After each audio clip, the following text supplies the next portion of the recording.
नमस्कार, आदाब, सत श्री अकाल। मैं सुप्रिया आप सबका स्वागत करती हूँ डेली करंट अफेयर्स की क्लास में।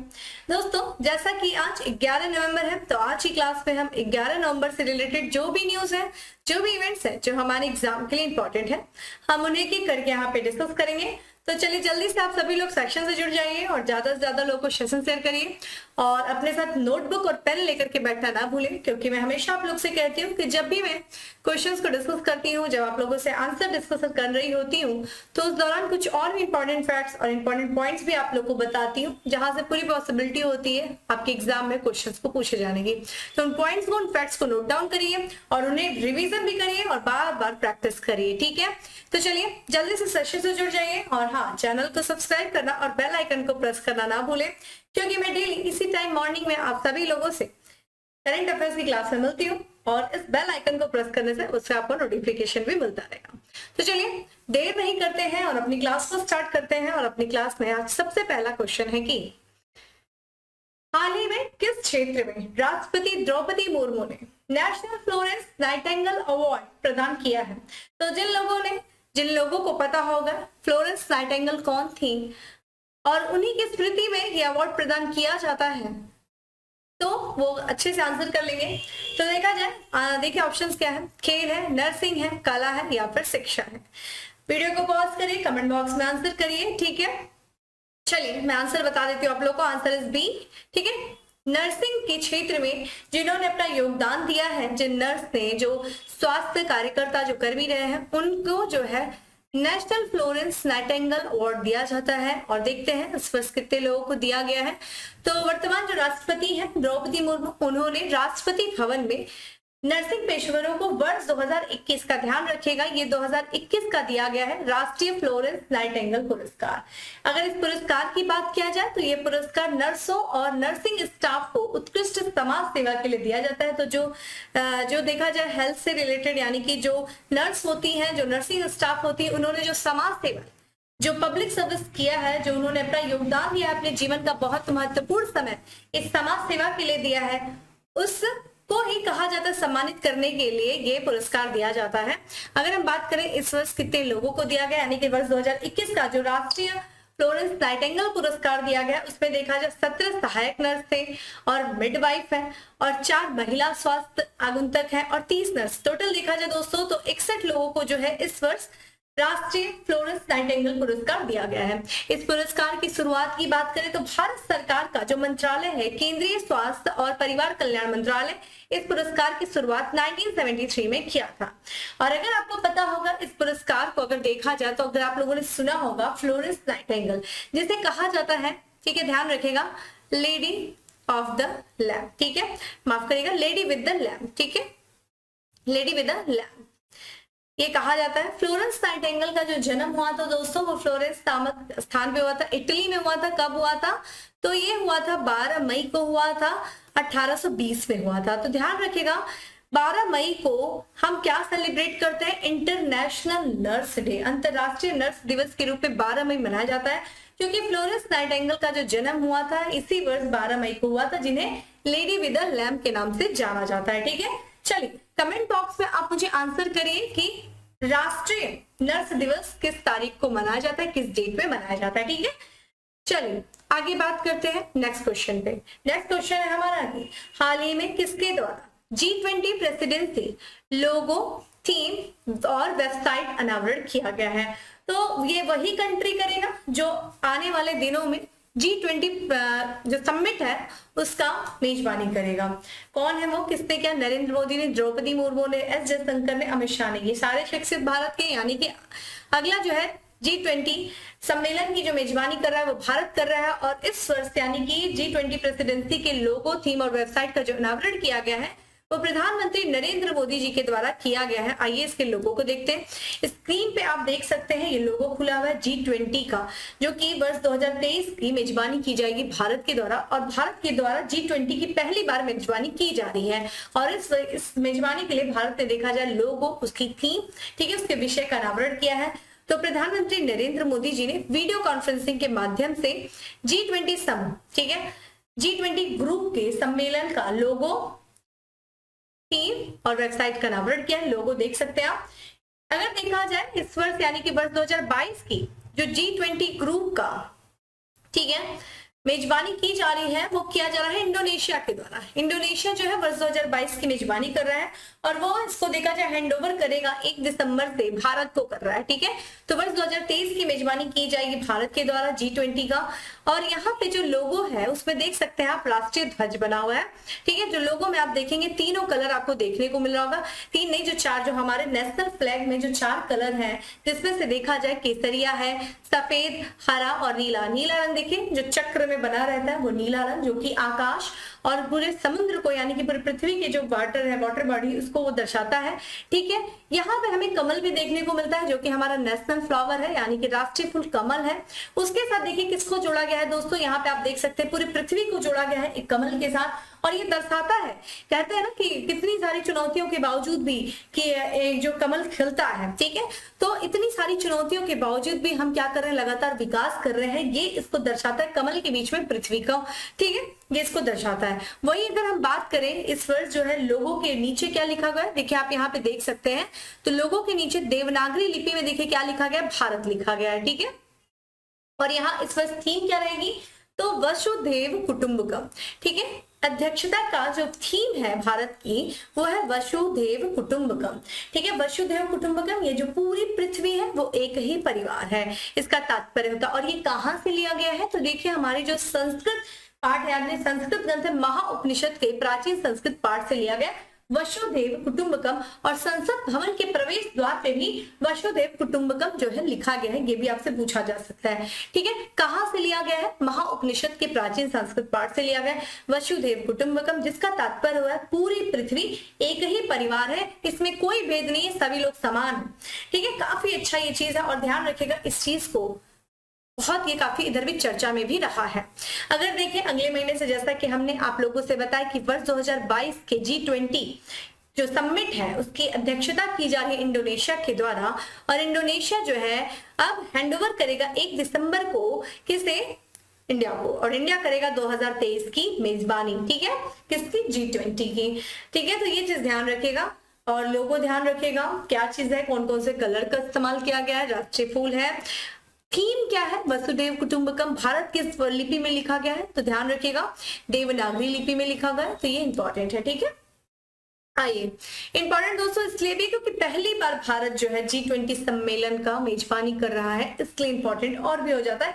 इस ग्रुप के बारे में थोड़ा सा आप लोग अच्छे से पढ़ लीजिएगा, G20 का फॉर्मेशन कब हुआ, कभी मैं अच्छे से आप लोग को इसके बारे में बता दूंगी, ठीक है, क्लास के दौरान। आते हैं अगले प्रश्न पे। अगला प्रश्न है 26वें अंतरराष्ट्रीय मालाबार नौसेना अभ्यास कहाँ शुरू किया गया, तो मालाबार नौसेना अभ्यास किया जा रहा है जो कि इस वर्ष 26वां संस्करण है। इसकी शुरुआत कहाँ की गई है, अमेरिका में, ऑस्ट्रेलिया में, जापान में या फिर फ्रांस में। कमेंट बॉक्स में आप लोग आंसर करते रहा करिए। तो इसका दोस्तों जो करेक्ट आंसर है वो है सी है, यानी कि जापान में जो है मालाबार नौसेना अभ्यास, ठीक है, मालाबार नौसेना अभ्यास की शुरुआत की गई है जो कि इस वर्ष 26वां संस्करण है। आइए इसकी व्याख्या को देख लेते हैं। तो 26वां अंतरराष्ट्रीय मालाबार नौसेना के अभ्यास जो किया जा रहा है वो जापान के योकोसुका, ध्यान रखिएगा, जापान के योकोसुका में इसकी शुरुआत की गई है। ये जो है मालाबार नौसेना अभ्यास ये 8 तारीख से शुरू हो चुका है जो कि 18 नवंबर तक चलेगा, ठीक है। टोटल ये 10 दिनों का रहेगा। और इसमें इस अभ्यास में कौन कौन देशों ने भाग लिया, तो इस अभ्यास में ऑस्ट्रेलिया, जापान, अमेरिका और भारत की सेनाओं ने भाग लिया। आपके लिए इंपॉर्टेंट है कि भारत ने भाग लिया, तो भारत में कौन सी जहाज जो कि नौसेना अभ्यास है, तो जहाज देखिए शिवालिक और कमार्तो, ठीक है, शिवालिक और कामोर्ता ने, ध्यान रखिएगा, कामोर्ता ने इस अभ्यास में भाग लिया है, ठीक है। अगर हम बात करें इस अभ्यास की जो शुरुआत हुई थी वो कब से कब तक हुई थी, तो एक मिनट थोड़ा सा, इस अभ्यास की दोस्तों जो शुरुआत की गई थी वो की गई थी 1992 में किया गया था, ठीक है, 1992 में किया गया था। और सबसे पहले जो है ये द्विपक्षीय अभ्यास, अभी हम 4 देशों को देख रहे हैं, तब ये द्विपक्षीय थे, यानी कि 2 देश थे। वो कौन कौन से थे, भारत और अमेरिका की नौसेनाओं के बीच में जो है ये मालाबार अभ्यास की शुरुआत की गई थी, 1992 में किया गया था, ठीक है। इसके बाद देखा जाए इस मालाबार अभ्यास में जापान और ऑस्ट्रेलिया ने भी पहली बार 2007 में भाग लिया। और यहाँ पे देखिए कि 2014 से भारत, ऑस्ट्रेलिया और जापान जो है हर साल इस अभ्यास में भाग ले रहा है। ठीक है, किसके साथ? अमेरिका के साथ। तो मालाबार अभ्यास हुआ है इस बार जापान पे। ठीक है, कौन से स्थान पे? योकोसुका में। और ये 26वां संस्करण था। ठीक है, आइए कुछ और भी प्रमुख अभ्यास है जो भारत जापान के साथ, ऑस्ट्रेलिया के साथ और अमेरिका के साथ करता है। ये हमारे लिए थोड़ा सा इंपॉर्टेंट हो जाता है। आइए उसको देख लेते हैं। तो सबसे पहले हम देखेंगे जो प्रमुख अभ्यास है जो भारत और जापान की सेनाओं के बीच में होता है, उसमें सबसे पहले जिमेक्स देखेंगे। जिमेक्स अभ्यास जो कि एक नौसेना अभ्यास है जो कि भारत और जापान के बीच में होता है। वही देखा जाए शिन्यू मैत्री जो कि भारतीय वायुसेना और जापान की वायुसेना के बीच में होता है। और धर्म गार्जन जो कि एक सैन्य अभ्यास है, थल सेना अभ्यास है। तो तीन अभ्यास, नौसेना, वायुसेना और सैन्य अभ्यास, जिमेक्स, शिन्यू मैत्री और धर्म गार्जन भारत और जापान की बीच। वही बात करें अमेरिका के साथ जो भारत अभ्यास करता है उसमें सबसे पहला नाम युद्ध अभ्यास है जो कि सेना अभ्यास है। उसके बाद वज्र प्रहार जिसके बारे में भी हम लोगों ने कुछ दिन पहले ही चर्चा किया था। और कौन कौन से अन्य अभ्यास है? स्पिंगटिंग कोबरा, संगम, लाल झंडा, कोप इंडिया, ये सब जो अन्य अभ्यास भारत किसके साथ करता है दोस्तों? अमेरिका के साथ। वही बात करें ऑस्ट्रेलिया के साथ जो भारत कौन कौन से अभ्यास करता है, तो सबसे पहला नाम से पता चल रहा है समुद्री अभ्यास है जिसका नाम है ऑसिनडेक्स, यानी कि ऑस्ट्रेलिया और इंडिया एक्सरसाइज। ठीक है, ये होता है ऑसिनडेक्स, समुद्री अभ्यास है। ऑस्ट्रेलिया है, नाम से ही पता चल जा रहा है। पिच ब्लैक में भारत भी शामिल था और भी कंट्री शामिल थे। पिच ब्लैक जो है वो अभी हाल फिलहाल में हम लोगों ने चर्चा भी किया था। पिच ब्लैक अभ्यास भारत भी शामिल हुआ था ऑस्ट्रेलिया के साथ। ठीक है, तो ये कुछ महत्वपूर्ण अभ्यास है जो अन्य देश यानी कि अमेरिका, जापान और माफ करिएगा ऑस्ट्रेलिया, इनके साथ जो भारत अभ्यास करता है उनके बारे में। मैच द फॉलोइंग अभ्यास के बारे में पूछा जाता है। और मैंने किसी दिन चर्चा भी किया था अच्छे से बहुत सारे अभ्यास के बारे में। फिर से एक बार चर्चा कर लूंगी, अलग से वीडियो ही लेते आएंगे आप लोग के लिए किसका? युद्ध अभ्यास से रिलेटेड। मैं सोच रही हूँ कुछ अलग अलग से ऐसे, जैसे कि कुछ युद्ध अभ्यास कैसे हैं जो अलग अलग चीजें आती है, डेट के अकॉर्डिंग लाती है। ठीक है, ये जैसे जितने भी आप पढ़ रहे हैं, ये ग्रुप है, उसका फॉर्मेशन कब हुआ, उसका हेडक्वार्टर कहाँ है, इन सब चीजों के लिए मैं अलग अलग से वीडियो बना करके फिर आप लोगों को ये दूंगी, प्रोवाइड करूंगी। उसको पढ़िए, वहां से मतलब क्वेश्चंस आने ही रहते हैं। ठीक है, बिल्कुल फिक्स क्वेश्चन है। आते हैं अगले प्रश्न पे। अगला प्रश्न है हमारा कि निम्नलिखित में से कहा मधुमक्खी की एक नई प्रजाति एपिस कैरिजोडियम, ठीक है, कैरिजोडियम की खोज की गई है। नाम क्या है? एपिस कैरिजोडियम। देखिए ये एनवायरमेंट इकोलॉजी का क्वेश्चन है, क्वेश्चन पूछा जाता है। और ये मधुमक्खी की नई प्रजाति जो काफी समय बाद मिली है। उत्तर पूर्वी हिमालय, पूर्वी घाट, सतपुड़ा पर्वतमाला या फिर पश्चिमी घाट। कमेंट बॉक्स में दोस्तों आंसर करते रहा करिए। और इसका जो करेक्ट आंसर है वो है डी, पश्चिमी घाट में जो है मधुमक्खी की एक नई प्रजाति मिली है जिसका नाम है एपिस। ठीक है, देखिए एपीकल्चर होता है, मधुमक्खी से संबंधित जो है चीजें होती है अध्ययन, एपीकल्चर। और यहाँ पे हम बात करें जो पश्चिमी घाट होता है, पश्चिमी घाट में एक स्थानिक मधुमक्खी की नई प्रजाति खोजी गई है और इसका नाम क्या है? एपिस कैरिजोडियम। ठीक है, और इसको देखा जाए वहां पे जो कॉमन नेम है उसका वो है इंडियन ब्लैक हनी बी। ठीक है, इंडियन ब्लैक हनी है, इंडियन ब्लैक हनी बी इसका ये कॉमन नेम है। और ये जो खोजी गई नई प्रजाति है एपिस कैरिजोडियम, वो 2 वर्षों के बाद, मतलब समझ लीजिए अभी इसके पहले 2 वर्ष तक कोई भी नई प्रजाति नहीं मिली थी मधुमक्खी की। और ये 2 वर्षों से अधिक बहुत काफी अंतराल के बाद, यानी कि 200 से, या माफ करिएगा मैं 2 वर्ष बोल दे रही थी, 200 से अधिक वर्षों के अंतराल के बाद जो है ये मिला है। काफी लंबे अंतराल के बाद एक नई प्रजाति मिली है मधुमक्खी की पश्चिमी घाट से। इससे पहले जो देखा जाए जो प्रजाति खोजी गई थी वो खोजी गई थी मधुमक्खी की प्रजाति जिसका नाम है एपिस इंडिका। कब खोजी गई थी दोस्तों? तो ये 1798 में खोजी गई थी फेब्रियस के द्वारा। ठीक है, फेब्रियस के द्वारा खोजी गई थी। और देखिए मधुमक्खियों में जो अंतर होता है, कई सारी प्रजातियां हैं, इन प्रजातियों में अंतर करने के लिए एक पद्धति है जो अनुसंधान दल के द्वारा इस्तेमाल की जाती है, वो ध्यान रखिएगा। नाम क्या है? Radio medial index.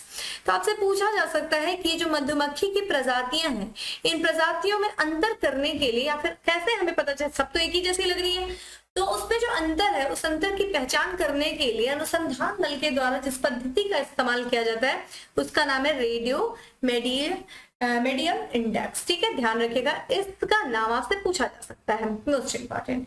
ठीक है, चलिए अब बात करते हैं, हम अगले प्रश्न पे आते हैं। अगला प्रश्न है हमारा कि निम्नलिखित में से किसे बेली के एशफोर्ड मेडल अवार्ड के साथ साथ 2022 के लिए फर्स्ट एमएच अवार्ड प्रदान किया गया है। ठीक है, तो बेली के एशफोर्ड मेडल अवार्ड, ठीक है, 2022 के साथ साथ एक और मेडल प्रदान किया गया है। भाई किसे? डॉक्टर सुभाष बाबू, किशोर रेड्डी, तैयब इकराम, किशोर बाबू नाशा। ठीक है, माफ करिएगा, किशोर बाबू बासा। तो इसका दोस्तों जो करेक्ट आंसर है वो है डॉक्टर सुभाष बाबू।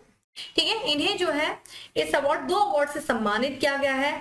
और देखिए कमेंट बॉक्स में हमें एक विकल्प दिख रहा है तैयब इकराम, कमेंट बॉक्स में आंसर करिए, अभी हाल ही में ये किसी पद पे नियुक्त किए गए हैं तैयब इकराम, किस पद पे आप मुझे बताइए। चलिए आइए बात करते हैं। देखिए आप इनकी स्क्रीन पे फोटो देख सकते हैं डॉक्टर सुभाष बाबू की, जिन्हें देखा जाए जो 2022 के लिए बेली के एशफोर्ड मेडल से सम्मानित किया गया है। ठीक है, और इसके साथ ही देखा जाए उन्हें एक और अवार्ड मिला है, fellow of the American society of tropical medicine and hygiene. ठीक है, 2022 पुरस्कार। और ध्यान रखिएगा ये पुरस्कार प्राप्त करने वाले ये पहले भारतीय वैज्ञानिक भी बन गए हैं। ठीक है, पहले भारतीय वैज्ञानिक बने हैं। कौन सा पुरस्कार दोस्तों? ये जिसके बारे में आप पढ़ रहे हैं, fellow of the American society of tropical medicine and hygiene. ठीक है, इसको प्राप्त करने वाले ये पहले वैज्ञानिक बन गए। अगर हम डॉक्टर सुभाष बाबू के बारे में बात करें तो ये NIRT में international centre of excellence in research कार्यक्रम के वैज्ञानिक निदेशक के रूप में कार्यरत है। ठीक है, तो आपसे बस डायरेक्ट ये पूछा जा सकता है कि बेली के एशफोर्ड मेडल से सम्मानित कौन हुए हैं? डॉक्टर सुभाष बाबू। और इसी के साथ साथ fellow of the American society of tropical medicine and hygiene प्राप्त करने वाले पहले भारतीय जो बने हैं वो भी कौन है दोस्तों? डॉक्टर सुभाष बाबू, जो कि भारतीय वैज्ञानिक है। स्क्रीन पे आप इनकी तस्वीर देख सकते हैं। चलिए आते हैं अगले प्रश्न पे। अगला प्रश्न है हमारा कि निम्नलिखित में से कौन सा राज्य 2023 का खेलो इंडिया यूनिवर्सिटी गेम की मेजबानी करेगा? तो खेलो इंडिया यूनिवर्सिटी गेम का आयोजन किया जाता है और इस वर्ष बताइए, यानी कि अगले वर्ष 2023 की खेलो इंडिया यूनिवर्सिटी गेम की मेजबानी कौन सा देश करेगा? माफ करिएगा, कौन सा राज्य करेगा? महाराष्ट्र, मध्य प्रदेश, उड़ीसा या फिर उत्तर प्रदेश? चलिए कमेंट बॉक्स में आंसर करते रहिए। ये क्वेश्चन काफी अपने आप में इंपॉर्टेंट है, स्टार कर लीजिएगा। जो चीज मैं स्टार बोलती हूँ यानी कि उसको मार्क कर लिया करिए। अगर आप लोग PDF भी रखते हैं तो भी उसको अलग से रखिए। ये स्टार क्वेश्चन है, पूछे जा सकते हैं। कारण क्या है? क्योंकि उत्तर प्रदेश जो है इसकी मेजबानी करने जा रहा है खेलो इंडिया यूनिवर्सिटी गेम का, और ये उत्तर प्रदेश स्पेशल भी हो जाएगा जो लोग उत्तर प्रदेश के एग्जाम में बैठते हैं। ठीक है, आइए प्रोसेस के बारे में देखते हैं। तो जैसा कि आप जान रहे हैं उत्तर प्रदेश के द्वारा जो है 2023 का खेलो इंडिया यूनिवर्सिटी गेम की मेजबानी की जाएगी। किसके द्वारा? उत्तर प्रदेश की। और जो मुख्य मेजबान शहर होगा, और भी शहरों में किया जाएगा, लेकिन जो मुख्य मेजबान शहर होगा वो उत्तर प्रदेश की राजधानी लखनऊ होगा। ठीक है, इस खेल में यानी कि खेलो इंडिया यूनिवर्सिटी गेम में लगभग माना जा रहा है 6000 से अधिक जो है एथलीट हिस्सा लेंगे। और ये खेल जो है, ये खेल बहु खेल आयोजन है, यानी कि बहुत सारे खेलों का इस दौरान आयोजन किया जाएगा। और इसका जो है आयोजन किया जाएगा वो देखिए किसके द्वारा? तो यह भारतीय खेल प्राधिकरण और युवा मामले और खेल मंत्रालय, ठीक है, युवा और खेल मामले के जो युवा मामले और खेल मंत्रालय द्वारा भारतीय विश्वविद्यालय के संघ और राष्ट्रीय खेल संघ के द्वारा जो है इसे आयोजित किया जाएगा। इस खेलो इंडिया यूनिवर्सिटी गेम में जो 25 वर्ष से कम आयु के जो वर्ग के लोग हैं, जो युवा हैं, वो इसमें क्या करेंगे? इससे भाग ले सकते हैं। ठीक है, अगर हम बात करें, चूंकि ये इसके पहले भी जो है ये तीसरा खेलो इंडिया यूनिवर्सिटी गेम है। इसके पहले भी 2 गेम हो चुका है। सबसे पहला जो खेलो इंडिया यूनिवर्सिटी गेम हुआ था वो उड़ीसा में हुआ था, वर्ष 2020 में हुआ था। उसके बाद तो पेंडेमिक हो गया। वर्ष 2022 में देखा जाए तो कर्नाटक में हुआ था। ठीक है, दूसरा। अब तीसरा कहाँ दोस्तों होने जा रहा है? उत्तर प्रदेश में होने जा रहा है। तो ध्यान रखिएगा खेलो India university game, most important. आते हैं अगले प्रश्न पे। अगला प्रश्न है हमारा कि निम्नलिखित में से किस शहर ने हाल ही में पहली बार नगर पालिका बॉन्ड जारी किया है? तो पहली बार किस शहर में? ध्यान रखिएगा ये भारत का पहला शहर नहीं है, ये भी हाल ही में किसी शहर ने जारी किया है नगर पालिका बॉन्ड। और जिस शहर ने किया वो उस राज्य का पहला शहर है जिस राज्य में है। पुणे, बड़ोदरा, लखनऊ या फिर बेंगलुरु? दोस्तों इसका जो करेक्ट आंसर है वो है डी। गुजरात का जो बड़ोदरा शहर है उसने पहली बार नगर पालिका बॉन्ड जारी किया है और इसी के साथ साथ गुजरात का ये पहला शहर भी बन गया है। आइए इसके बारे में बात करते हैं। तो गुजरात का जो बड़ोदरा है वो यूएस ट्रेजरी डिपार्टमेंट के ऑफिस ऑफ टेक्निकल असिस्टेंट की सहायता से, किसके द्वारा, ये जो यूएस ट्रेजरी डिपार्टमेंट है उसका एक ऑफिस है, ऑफिस ऑफ टेक्निकल असिस्टेंट, उसी की सहायता से म्युनिसिपल बॉन्ड, जिसे हम नगरपालिका बॉन्ड के नाम से जानते हैं, जारी किया है। ठीक है, म्युनिसिपल बॉन्ड जारी किया है बड़ोदरा ने, और ऐसा जो है इस बॉन्ड को जारी करने वाला ये भारत का दूसरा शहर बन गया है। पहला शहर दोस्तों पुणे था, जो कि वर्ष 2017 में जो है नगर पालिका बॉन्ड जारी किया था, महाराष्ट्र का पुणे। ठीक है, अगर हम बात करें ये जो म्युनिसिपल बॉन्ड है, नगर पालिका बॉन्ड, उसको एक अन्य नाम से भी जाना जाता है जिसका नाम है मुनि बॉन्ड। ठीक है, मुनि बॉन्ड के भी नाम से जाना जाता है। और ये होता क्या है दोस्तों, ये एक तरीके का देखा जाए जो म्युनिसिपल बॉन्ड होता है वो एक तरीके का ऋण पत्र होता है, यानी कि ऋण लेने के लिए अगर आप कोई पत्र इशू करते हैं कि भाई एक गवर्नमेंट की तरफ से, एक नगर पालिका की तरफ से एक बॉन्ड जारी किया जाता है, ठीक है, और उस बॉन्ड का एक समय निर्धारित होता है कि आप किसी को एक तरीके से लेटर देंगे, पत्र देंगे और कहेंगे पत्र अपने पास रखो, कुछ समय बाद जो है मैं, और उसके बदले जो कुछ ऋण लेंगे, कुछ पैसे लेंगे और फिर कुछ समय बाद जो है उसको कुछ इंटरेस्ट के साथ जोड़ करके उसको वापस करते हैं। ठीक है, यही एक ऋण पत्र होता है। ये भी जो है म्युनिसिपल बॉन्ड भी जो होता है एक तरीके का ऋण पत्र होता है, जो कि इसके द्वारा जारी किया जाता है। ये शहरी स्थानीय निकायों के द्वारा जारी किया जाता है पैसे कलेक्ट करने के लिए, बाजार से पैसों को उठाने के लिए। ठीक है, और उन पैसों का, अगर वो जो पैसे जो जुटाए जाते हैं इन स्थानीय निकायों के द्वारा, उसका इस्तेमाल क्या कहा जाता है, तो जो उन पैसों का इस्तेमाल जो किया जाता है वो जो जिस क्षेत्र में, यानी कि जो नगर पालिका के अंतर्गत जितना क्षेत्र आता है उन क्षेत्रों में बुनियादी ढांचे को विकास के लिए, ठीक है, इस बॉन्ड का इस्तेमाल किया जाता है। इस बॉन्ड के जरिए जुटाए गए ऋण का इस्तेमाल किया जाता है। ठीक है, तो विकास के क्षेत्र के लिए इसका इस्तेमाल किया जाता है इसके द्वारा। और अगर बात करें सबसे पहला जो पूरे इंडिया में जो बॉन्ड जारी किया गया था उस समय, तो ये किया गया था 1997 में बेंगलुरु नगर निगम के द्वारा जारी किया गया था। ठीक है, तो ये था। अभी हाल फिलहाल में गुजरात के बड़ोदरा ने जारी किया है, ठीक है, म्युनिसिपल बॉन्ड, इसको मुनि बॉन्ड के भी नाम से जानते हैं। ये इंपॉर्टेंट है आपके लिए। आते हैं अगले प्रश्न पे। अगला प्रश्न है, हाल ही में किस राज्य की पहली हस्तशिल्प नीति जारी की गई है? राजस्थान, गुजरात, मध्य प्रदेश या फिर उत्तराखंड? तो दोस्तों इसका जो करेक्ट आंसर है वो है ए। ठीक है, राजस्थान राज्य ने अपनी पहली हस्तशिल्प नीति जारी की है। आइए इसके बारे में देखते हैं। तो जैसा कि आप देख रहे हैं, राजस्थान के जो मुख्यमंत्री अशोक गहलोत और वहां की सरकार, जो वर्तमान राजस्थान की सरकार है, उन्होंने पहली जो है हस्तशिल्प नीति जारी की। ध्यान रखिएगा, ये राज्य की पहली हस्तशिल्प नीति है। हस्तशिल्प नीति 2022 जारी किया है। इससे क्या होगा, इस नीति से देखा जाए तो जो वहाँ के स्थानीय हस्तशिल्प उद्योग हैं उनकी पूरी क्षमता का इस्तेमाल किया जा सकेगा, उनका प्रयोग किया जा सकेगा और हस्तशिल्प क्षेत्र में एक तरीके से इस क्षेत्र का विकास करके इसको बढ़ावा दिया जाएगा। और इससे क्या होगा, इसी क्षेत्र के माध्यम से नौकरियों को बढ़ावा देने में जो है इसका नौकरियों को बढ़ावा दिया जाएगा। ठीक है, यह देखा जाए ये हस्तशिल्प नीति जो कि वहां की जो सांस्कृतिक विरासत है, ठीक है, उसको बढ़ावा देगी। जो वहां पे पारंपरिक कला है, जो शिल्प है, उनका पुनरुद्धार करेगी। जो कुछ भी वहां की पारंपरिक कला है, जो विलुप्त भी कलाएं हो चुकी हैं, उन कला को फिर से क्या किया जाएगा, पुनर्जीवित किया जाएगा, उनको पुनरुद्धार किया जाएगा। और उसके लिए क्या किया जाएगा, निवेश, पुनरुद्धार के लिए निवेश को बढ़ावा देगा ये हस्तशिल्प नीति 2022 का।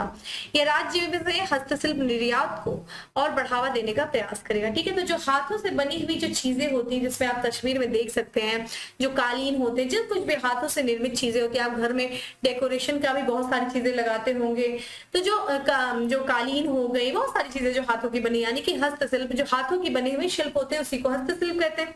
तो उस क्षेत्र को बढ़ावा दिया जाएगा, उस चीज से बनी हुई चीजों का क्या किया जाएगा, निर्यात किया जाएगा, एक तरीके से व्यापार संवर्धन करने का प्रयास किया जाएगा। ठीक है, इस नीति के तहत हस्तशिल्प नीति, जिससे ना सिर्फ उस क्षेत्र का आर्थिक बढ़ावा होगा बल्कि उससे रोजगार सृजन भी होगा। यही इस राज्य सरकार का प्रयास है। ठीक है, आते हैं अगले प्रश्न पे।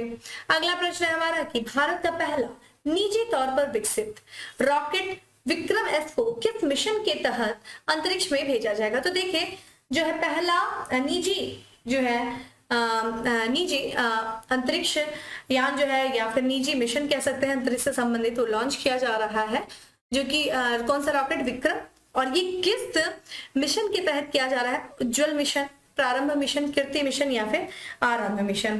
तो दोस्तों इसका जो करेक्ट आंसर है वो है प्रारंभ मिशन। ध्यान रखिएगा, प्रारंभ मिशन के तहत जो है भारत का पहला निजी तौर पर विकसित रॉकेट विक्रम एस को जो है अंतरिक्ष में भेजा जाएगा। आप यहाँ पे देख सकते हैं प्रारंभ मिशन, ठीक है। यहाँ पे जो एक स्टार्टअप है जो कि आपने देखा निजी क्षेत्र, तो यानी कि निजी स्टार्टअप जो निजी कंपनी के द्वारा इसको जो है अंतरिक्ष में भेजा जाएगा इस रॉकेट को। क्या नाम है? स्काई रूट एरोस्पेस। ये नाम ध्यान रखिएगा, आपके लिए बहुत इंपॉर्टेंट है। और ये स्काई रूट जो है एरोस्पेस, ये अंतरिक्ष प्रौद्योगिकी स्टार्टअप है। ये भारत के पहले निजी तौर पर विकसित रॉकेट विक्रम एस को 12 से 16 नवंबर के बीच में प्रारंभ मिशन के तहत अंतरिक्ष में भेजने के लिए तैयार है, ठीक है। तो एक तरीके से हो सकता है 12 से 16 नवंबर के बीच में प्रारंभ मिशन के तहत भारत में निजी तौर पर जो विकसित रॉकेट है जिसका नाम है रॉकेट विक्रम एस है, उसको अंतरिक्ष में भेजा जाएगा। इस रॉकेट को जो बनाया था वो स्काई रूट एरोस्पेस से बनाया था, जो अंतरिक्ष प्रौद्योगिकी स्टार्टअप है। इस मिशन का उद्देश्य देखिए क्या है कि ये मिशन जो है 3 पेलोड को अंतरिक्ष में ले जाएगा। इसमें से एक पेलोड जो ध्यान रखिएगा 2.5 किग्रा का पेलोड भी इसमें शामिल है, जो कि कई देशों के छात्रों द्वारा विकसित किया गया। तो एक छात्र समूह है जो इस मिशन को पूरा संचालित करेगा, ठीक है, इस रॉकेट को बनाया है। और यहाँ पे जो प्रारंभ मिशन है और जो विक्रम रॉकेट है वो हैदराबाद स्थित स्टार्टअप के द्वारा बनाया गया है। किसके किसके सहयोग से, समर्थन से? तो भारतीय अंतरिक्ष अनुसंधान संगठन, जो भारत का रिसर्च जो है अनुसंधान संगठन यानी कि इसरो, और साथ ही साथ भारतीय राष्ट्रीय अंतरिक्ष संवर्धन और प्राधिकरण केंद्र के व्यापक समर्थन से इस रॉकेट को विकसित किया गया है, ठीक है। ध्यान रखिएगा, हैदराबाद स्थित स्टार्टअप है। स्टार्टअप का नाम ध्यान रखिएगा स्काई रूट एरोस्पेस। देखते हैं 12 से 16 नवंबर के बीच में क्या होता है, ठीक है, ये सफल हो ये मिशन, ठीक है। आते हैं आज के अंतिम प्रश्न पे। भारतीय मातृभाषा सर्वेक्षण किस मंत्रालय द्वारा आयोजित किया गया? तो एक सर्वे आयोजित किया गया है जिसको कहते हैं मदर टंग लैंग्वेज।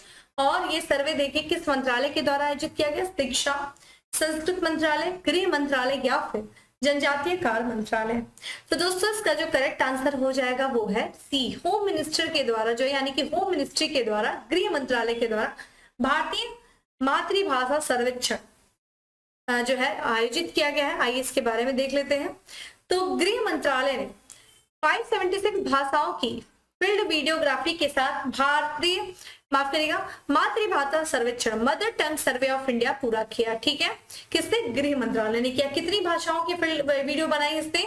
तो 576। और इस पूरे वीडियो को एक वेब संग्रह में जो होम मिनिस्ट्री है वो इसको इकट्ठी रखेगी। तो ये प्रत्येक भारतीय भाषा की जितनी भी जो मातृभाषा है तो उसकी पूरी मूल स्वरूप को संरक्षित करने के लिए राष्ट्रीय सूचना विज्ञान केंद्र में, ठीक है, 576 भाषाओं का ministry of home affairs mother tongue survey एक वेब संग्रह है, ठीक है। ये जो है mother tongue survey of India हुआ है, ये उन मातृभाषाओं के संरक्षण करता है जो 2 या 2 से अधिक जनगणना दशकों में लगातार बोली जाती है। यानी कि 2 या 2 से अधिक जो जनगणना हुई है, मतलब 20 से 30 साल के दौरान, क्योंकि 10 साल पे जो है जनगणना की जाती है 10 साल के अंतराल में, और यानी कि 2 से 3 यानी कि एक तरीके से 20 से 30 साल के बीच में जो भाषा बोली जाती है मातृभाषा, उन्हीं का एक तरीके से संग्रह है। और साथ ही भाषा विशेषताओं का विश्लेषण भी करती है। तो जितनी भी मातृभाषा है उन सारी विशेषताओं बताना, तो एक तरीके से संग्रह है उसके मूल स्वरूप का भारतीय जो है मातृभाषा, ठीक है। तो ये चीज ध्यान रखिएगा। चलिए, तो इस तरीके से दोस्तों आज का था हमारा 10 MCQ। अब आते हैं फैक्ट्स ऑफ द डे, छोटा पैकेट बड़ा धमाका, ठीक है। तो हमारा सबसे पहला फैक्ट है कि मलयालम साहित्यकार जिन्हें केरल ज्योति पुरस्कार के लिए चुना गया है, ध्यान रखिएगा ये पहला केरल ज्योति पुरस्कार है और ये मलयालम साहित्यकार है जिनका नाम है MT वासुदेवन। तो ये पहले केरल ज्योति पुरस्कार से सम्मानित किए जाएंगे मलयालम साहित्यकार MT वासुदेवन। वही बात करें एशियाई एयर गन चैंपियनशिप 2022 प्रारंभ हुई है कहाँ पे दोस्तों? दक्षिण कोरिया में प्रारंभ किया गया अभी हाल ही में एशियाई एयरगन चैंपियनशिप 2022। पूर्व ऑस्ट्रेलियन क्रिकेटर जिन्होंने winning in the battle inner battle, ध्यान रखिएगा विनिंग द इनर बैटल, अपने अंदर की जो जंग है उसको जीतने नामक एक पुस्तक को लिखा है, ठीक है। क्या नाम है इनका? तो सैम वाटसन, ठीक है। तो ये ऑस्ट्रेलिया के पूर्व जो है क्रिकेटर थे और इनकी पुस्तक का नाम है विनिंग द इनर बैटल। वही बात करें मोबाइल वैश्विक संगठन global system mobile communication association के उपाध्यक्ष बने हैं गोपाल विट्ठल, ठीक है। और आज का अंतिम फैक्ट ऑफ द डे है कि कंबोडिया में आयोजित होने वाला आसियान भारत स्मारक शिखर सम्मेलन में भारत का नेतृत्व कौन करेंगे? तो उपराष्ट्रपति जगदीप धनखड़। ध्यान रखिएगा, कंबोडिया में आयोजित किया जा रहा है आसियान भारत स्मारक शिखर सम्मेलन, जिसका भारत की तरफ से कौन नेतृत्व करेगा? तो उपराष्ट्रपति जगदीप धनखड़। ठीक है, धनखड़। तो दोस्तों इस तरीके से था आज का हमारा करंट अफेयर्स, हम लोगों ने जिसमें 10 MCQs के साथ साथ 5 फैक्ट्स ऑफ द डे लिखा। ठीक है, तो चलिए, जो क्लास के दौरान मैंने आप लोगों से क्वेश्चन पूछा, उम्मीद है उसका आप लोग आंसर करेंगे। बाकी इसी तरह से आप लोग चैनल से जुड़े रहिए और थोड़ा सा वीडियो को लाइक करिए, वीडियो को शेयर करिए दोस्तों, क्योंकि आप लोग का सपोर्ट हमारे लिए बहुत ही ज्यादा जरूरी है। और उससे भी ज्यादा जरूरी है आप लोग का सिलेक्शन। जो मैंने बोला है कि आप अपना जो एक प्रॉपर नोट बनाइए और अप टू डेट होइए, रिविजन करिए, अप टू डेट होइए। ठीक है, चलिए फिर मिलते हैं अगले सेशन में, तब तक के लिए bye, have a good day, stay safe and stay happy.